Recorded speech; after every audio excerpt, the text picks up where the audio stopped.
Hello dear learner, ইংরেজি বলতে, পড়তে ও লিখতে শেখার জন্য তোমাদের কোনো স্কুল কলেজে যাওয়ার প্রয়োজন নেই। হ্যাঁ, একদম ঠিক শুনেছ।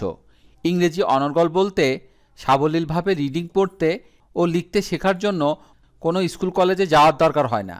আজকের ভিডিওটি স্পেশালি তাদের জন্য যারা একদম শুরু থেকে ইংরেজি শিখতে চায়, কিন্তু তাদের পক্ষে প্রাইভেট টিউটর রাখা সম্ভব হয় না। ডিয়ার লার্নার, তোমাদের কোনো টেনশন নেওয়ার দরকার নেই।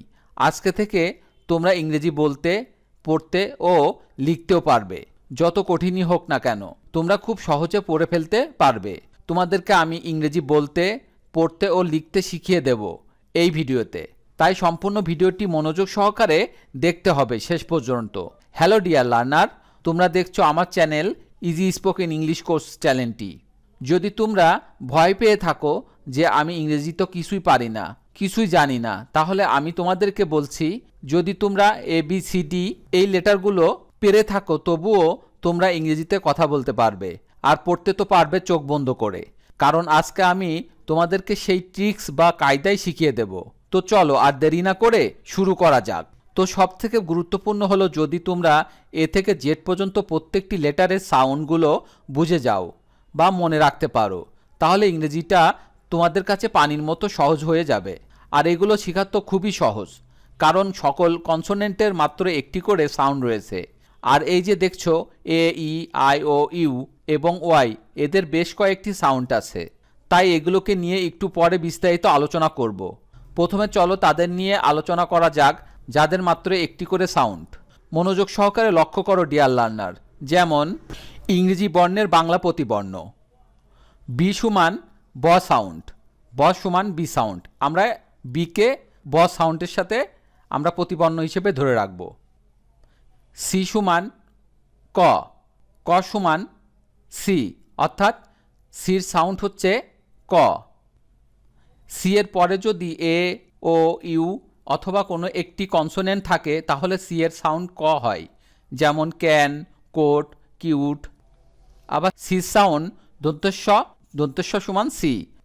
আর সি এর পরে ই, আই অথবা ওয়াই এর যে কোনো একটি থাকলে সি এর সাউন্ড স হয়।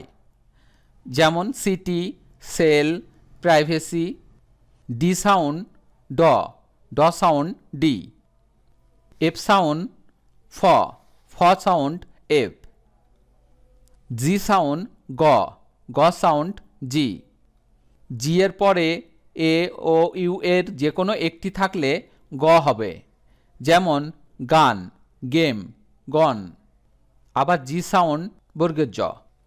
আবার জি এর পরে ই, আই অথবা ওয়াই এর যে কোনো একটি থাকলে বর্গের জ হয়। যেমন জিম, জিঞ্জার, জার্মানি। এইচ সমান হ, হ সাউন্ড সমান এইচ। জে সমান অন্ত্যেজ, অন্ত্যেজ সমান জে। কে সমান ক, ক সমান কে, অর্থাৎ কে সাউন্ড দেবে ক। এল সমান ল, ল সমান এল। এম, এম এর সাউন্ড হবে বাংলায় ম, অর্থাৎ এম এর বাংলা প্রতিবর্ণ হচ্ছে ম। এন এর প্রতিবর্ণ দন্ত্যন্য। পি সমান প, প সমান পি, অর্থাৎ পি এর সাউন্ড হবে প। কিউ এর সাউন্ড হবে ক, ক সমান কিউ, কিউ সমান ক। আর, আর সমান র, র সমান আর, আর এর সাউন্ড র। এস সমান দন্তস্ব, দন্তস্ব সমান এস, অর্থাৎ এস এর সাউন্ড হবে দন্তস্ব স। টি সমান ট, ট সমান টি, টির সাউন্ড বাংলাতে ট, অর্থাৎ টির বাংলা প্রতিবর্ণ হচ্ছে ট। ভি সমান ভ, ভ সমান ভি, ভির সাউন্ড হচ্ছে ভ। ডাব্লু হচ্ছে ওয়া, এইভাবে সাউন্ডটা হবে ওয়া।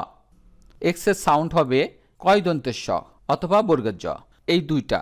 এক্স এর বাংলা প্রতিবর্ণ হচ্ছে কয় দন্তেস্ব অথবা বর্গের জ। জেড, জেড সমান বর্গের জ, বর্গের জ অথবা জেড, অর্থাৎ জেডের সাউন্ড দেবে বর্গের জ বাংলাতে। হ্যালো মাই ডিয়ার লার্নার, আজকে আমি এই সকল ইংরেজি কনসোনেন্ট অর্থাৎ ব্যঞ্জনবর্ণের বাংলা প্রতিবর্ণ শিখিয়ে দিলাম। এগুলো ভালো করে বারবার প্র্যাকটিস করো। আরও অনেক কিছু শিখতে হবে, তাই ভিডিও অনেক বড় হয়ে যাবে, এর জন্য একটা ভিডিওতে কভার করা সম্ভব না। তাই আমি পরবর্তী ভিডিওতে ধাপে ধাপে তোমাদেরকে ইংরেজি রিডিং পড়া ও লেখা শিখিয়ে দেব। Thank you so much for watching. See you the next time. Till and take care. আল্লাহ হাফেজ।